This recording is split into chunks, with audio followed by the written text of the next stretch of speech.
In an ever-evolving digital landscape, for your business to thrive, you must adapt or die. Welcome to Marketing in the Age of AI, the podcast helping you harness the power of AI and marketing tools to revitalize and grow your business. And now here's your host, marketing expert and author of Authentic Marketing in the Age of AI, Emanuel Rose.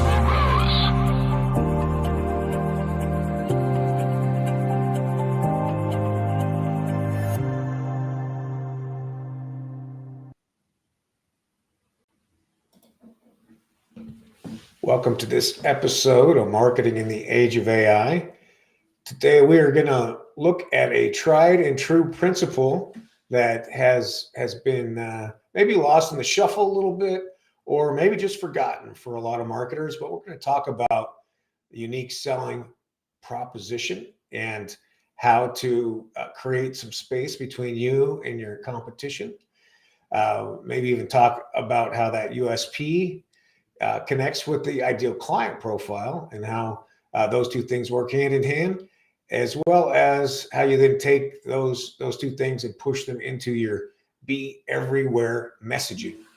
So today, my guest is a former agency owner and a current Fractional Chief Marketing Officer.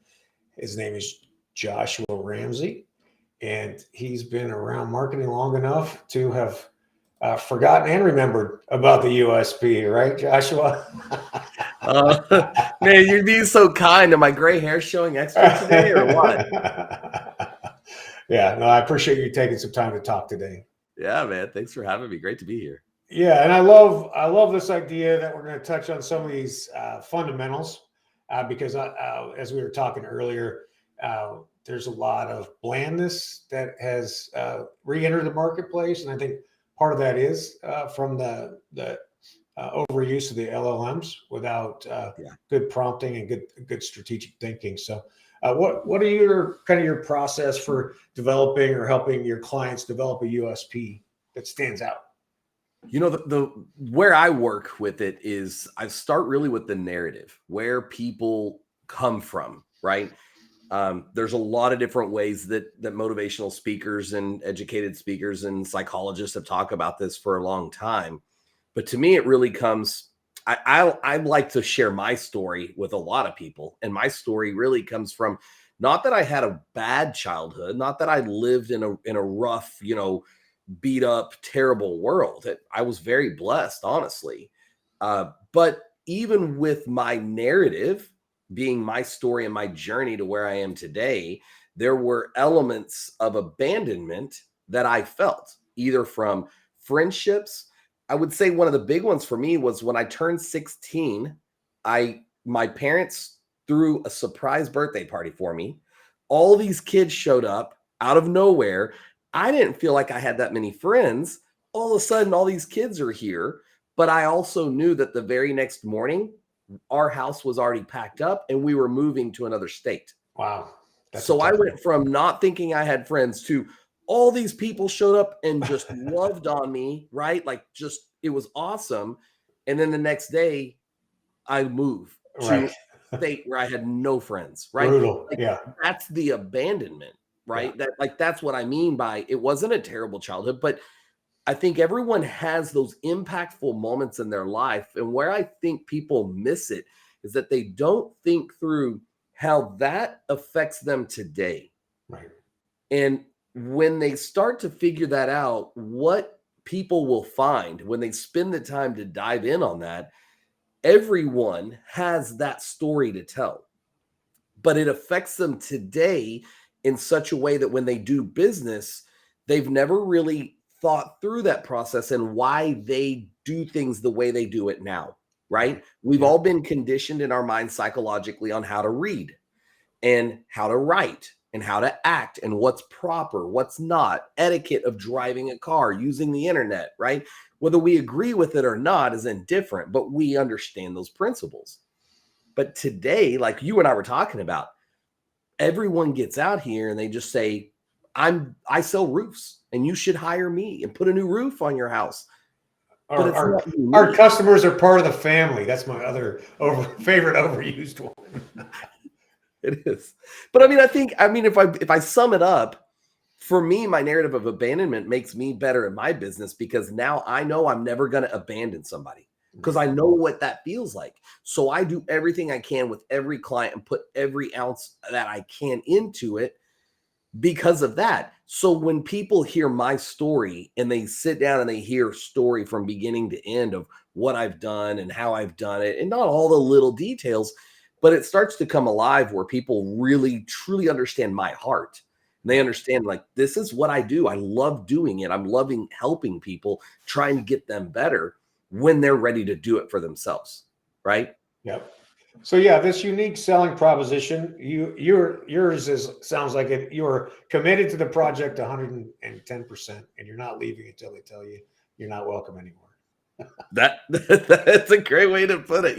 I'm a competitive guy. I don't like to fail. I met a great counselor one time and spent a retreat with him doing kind of what's called an intensive therapy of just no tech, focus on yourself. You know what I mean? Just kind of grow and be a better person. And he made a very astute observation. He goes, "You're the type of guy that when you lose one piece of business, you go work 5 times as hard until you get 2 or 3 new ones." And I'm like, yeah. He goes, "That's good, but it also can be bad." So we spent a lot of time talking about that, right? But that's where, for me, like, I get my own goosebumps where I'm like, that stuff excites me because now I get to work with business owners and help them identify their narrative, help them understand the psychology, which is a lot of my background, and I still study a lot today.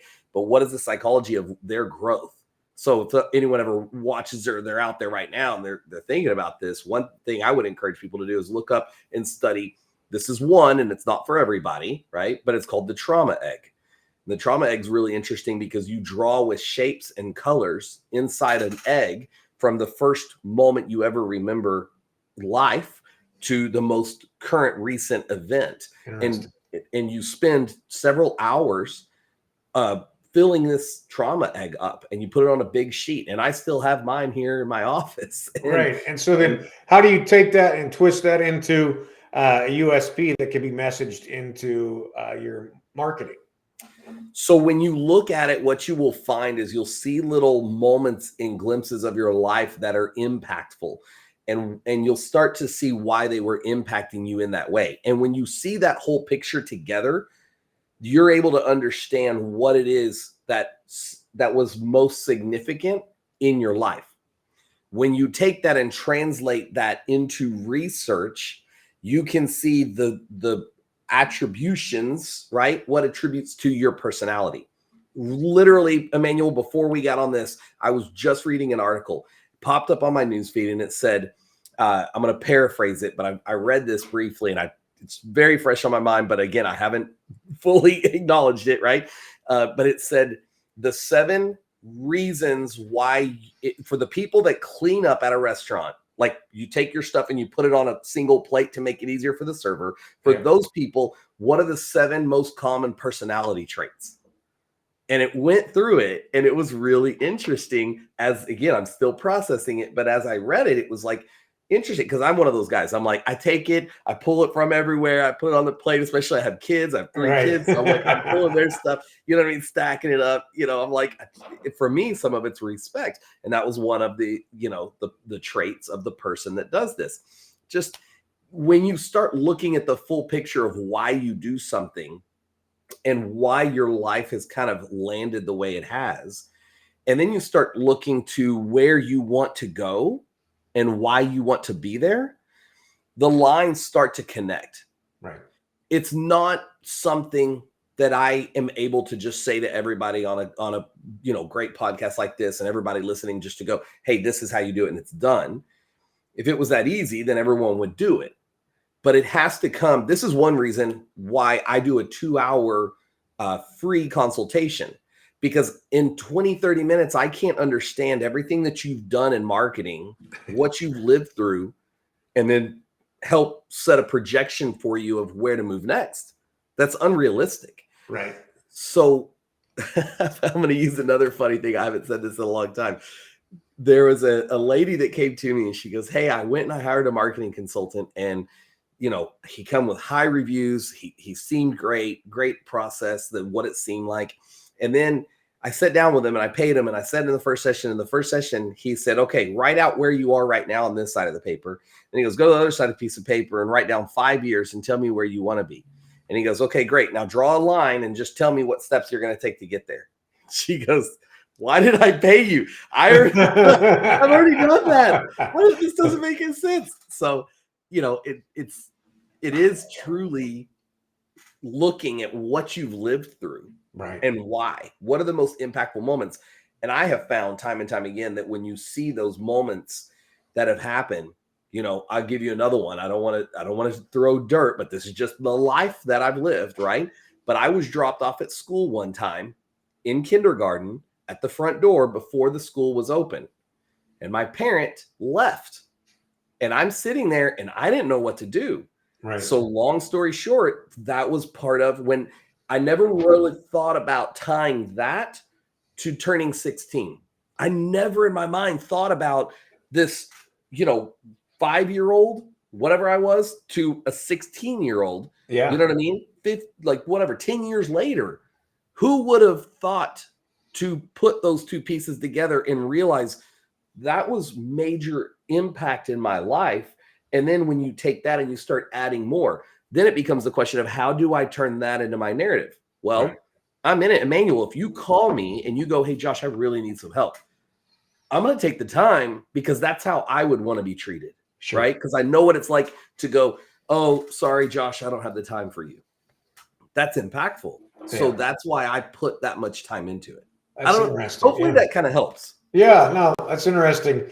The other kind of sort of back of the napkin process is just to say, what is it from my customer's point of view that I'm providing for them, right? So I was helping some speakers, and they're really focused on how great they are and all the books they've written and all these things. And as it turns out, event planners want to know that you're going to start on time and end on time, and that you're going to have the correct topic for the talk you're supposed to give. They don't care about how many books you've written or how many times you've been on a podcast, right? So in that respect, a speaker would craft a USP that is for the listener who's the event planner.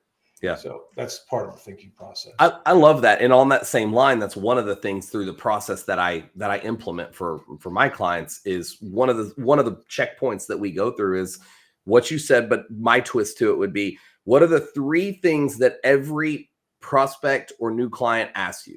You have a prospective client. What are the 3 things they ask you? Right. They tell me, we process that, and then I come back with the follow-up. What are the 3 things that they should be asking you? Yeah. Right. And that's kind of along the lines of what you're saying, where it's like, this is what you always get asked, but this is what you should be. And then a lot of times you can take that with your narrative and your USP, but you can translate that into a stronger marketing message. Absolutely. And tie all of this together, right? Because it's all these little elements, but how they come together is the polish of your PR, your marketing presence. And you kind of nailed on something else I just wanted to briefly mention so that anyone hears fractional CMO, because I get this question a lot. You mentioned, ad agency owner. I think a lot of people need to be real careful in today's market that when you go to look for a fractional CMO, truly look at their resume and what mediums and marketing that they've sold, what they've done, how they've done it. Have they sold other channels or just only the web? Because right now there's this huge trend of fractional CMO, but all the fractional CMOs, not all, many, let me be very proper and clear, many are only ad agency owners that are just trying to upsell their services. Right. And I'm good with that. I mean, the market's the market. People can do what they want to do. But I'd like for consumers to be educated in that sense of, what am I really getting? Like same thing we're talking about, right? Like, what should I be asking that I don't know to ask? Yep. Right. Yeah. And I think that's interesting because even inside companies' internal resources, right, where a graphic designer or a digital designer gets promoted over the course of 6, 7, 8 years, and all of a sudden they are the CMO, but really they're a untrained CMO that is a background in digital marketing, Yeah. and does not have a strategy, doesn't have full channel acceptance of all the various ways to create messaging for their ideal client profile. Yeah. Yeah. The age, I have to say it, even though I hate saying it when I was younger, the age of a person that's going to be a CMO matters, right? Yeah. Like, because then when you look at their resume, what they've lived through, their narrative of it, of how are they going to help. I don't know if you ever heard this before, Emanuel, but I was reading another study and it was interesting. They said that most of the largest companies out there, when they hire a new CMO, they hire from outside of their industry. Right. Because the marketing is principle based. It's strategy based of approach to human behavior and selling to humans. So it doesn't matter what they're doing, but the new person coming into the market has a fresh perspective. But the average CMO only lasts 48 months. Right. And the reason that is because their impact is only felt in the first 24. Right. In the second 24, they start to diminish just because of the effectiveness of people listening, right? Everyone gets those blinders on and they're like, okay, I've heard enough, the earmuffs. Yeah, no, that's interesting. And I think also, there's two things. One is we never have the correct KPIs, right? Marketing, sales, CEO, those are challenging. And then attribution is still, even with all the tools we have, attribution for the spend is still confusing to people. Yeah. Well, attribution is a challenge. I've found, especially the way Google has changed some of their search patterns and the tools and the AI tools to track. I continue to dive into that and the attribution because, every client that I have and I've ever worked with in my whole entire existence of life has always said, if I spend this here, I should get this here. And what is that number? And some people have never even figured out to ask that question. It's another conversation. But where I would go with that is I have seen some specific KPIs in attribution recently that if we're doing certain approaches with marketing, we do get certain results. Sure. So when you do a good amount of SEO tied to your paid ads and you balance these out really smoothly, it can improve your overall lead gen. Absolutely. So the cost per lead when you're tracking the conversions in Google Ads, I would say, sounds terrible, but probably 90% of my clients don't show conversions in their paid ads. Right.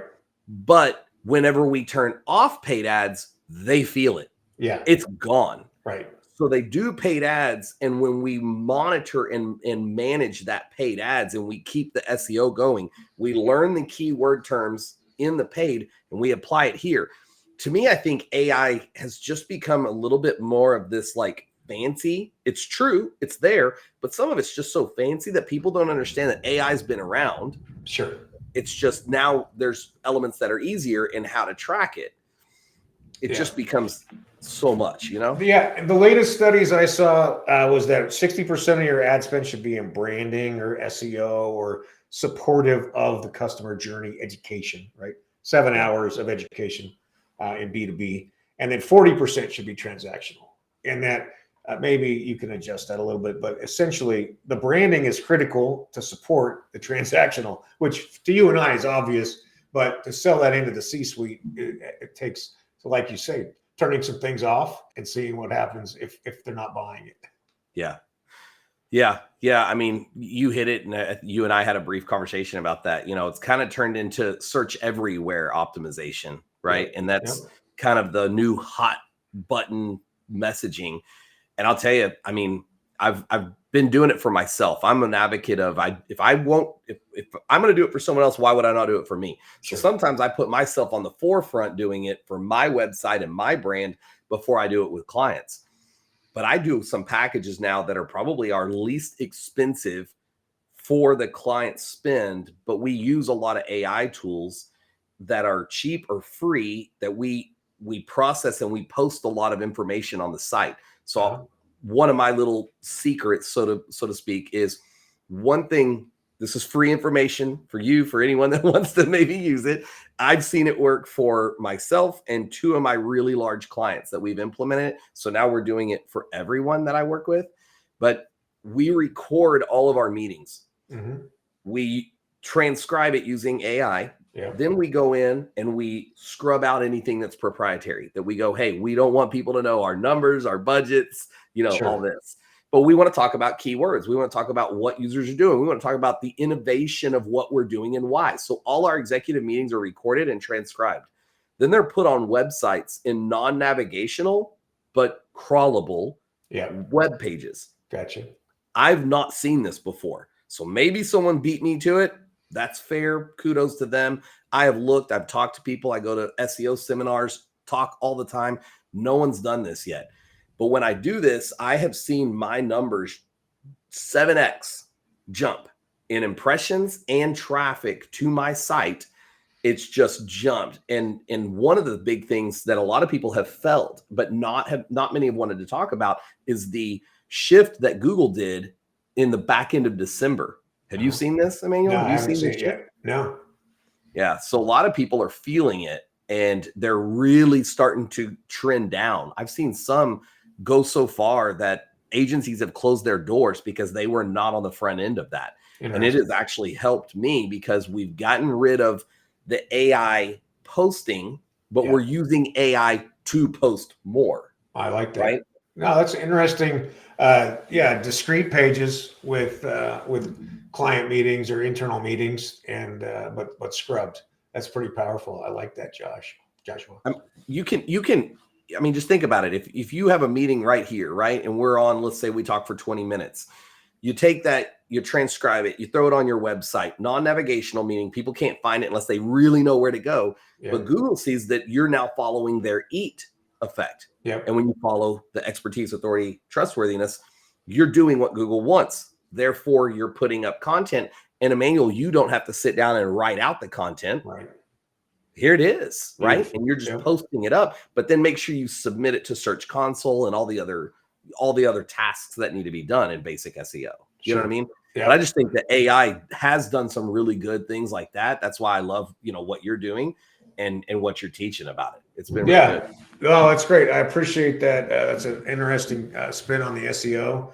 I think Google also is an interesting spot, right? Their search volume is down because of the shopping engines like Perplexity or ChatGPT. So I think we're in for some interesting SEO challenges, GEO challenges, and changes, which the market has really needed for a long time to unseat Google as the only or the biggest player, right? Yeah. It's going to be interesting. I have an idea behind that, but do you have a theory of what the next step is?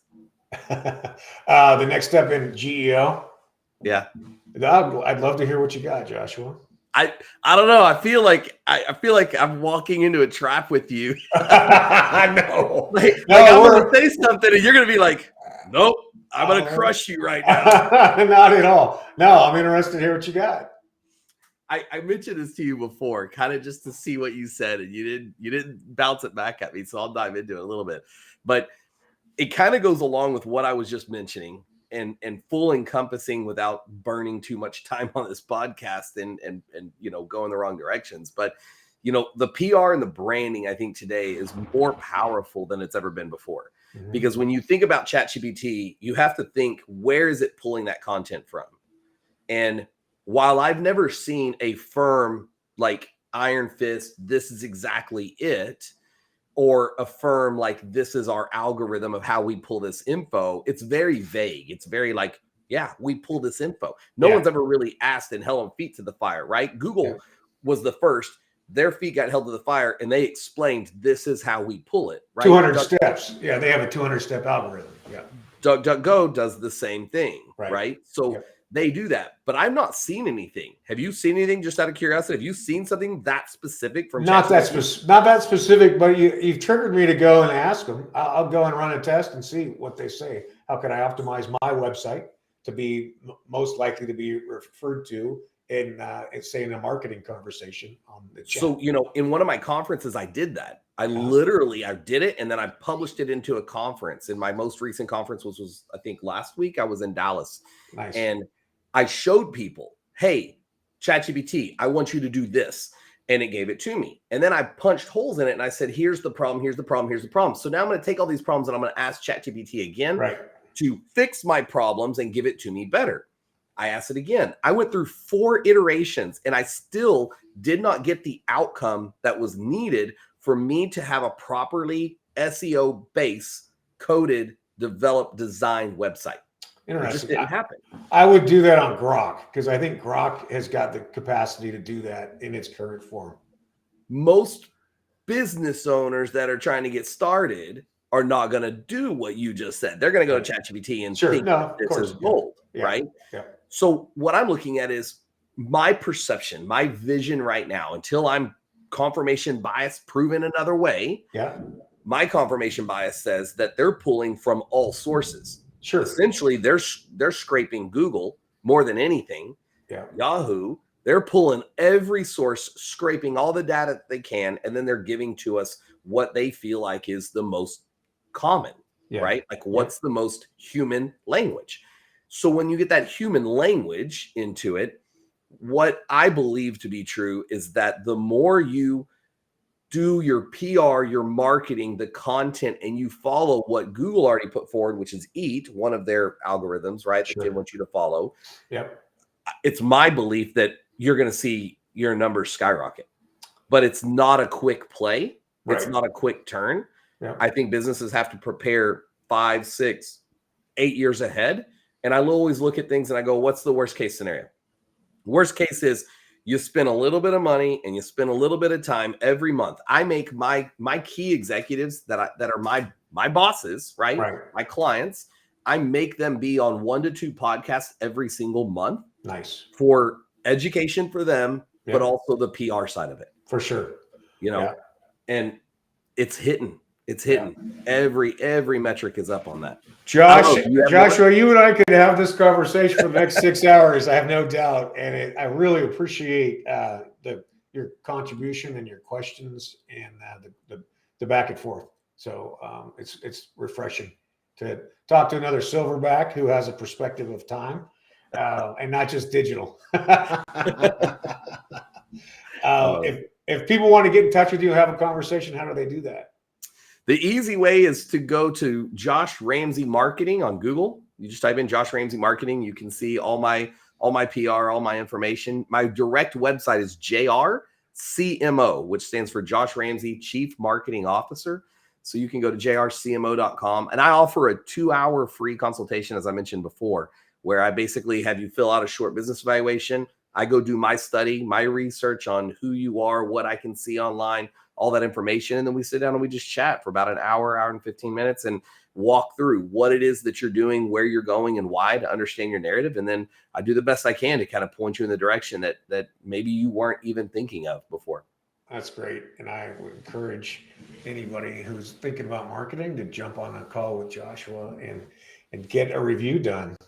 I really appreciate your time and your contribution to the show. And I'll reach out to you again. We'll do this again in about 4 or 5 months. Sounds good. Okay. Thanks, Joshua. Thanks, man. Yeah.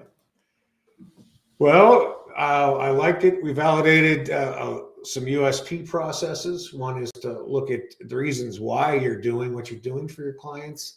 And then creating content, maybe from things that used to be discrete meetings. Of course, we want to clean up proprietary information and then posting it on non-navigable parts of the website and see how that affects your overall rankings for SEO.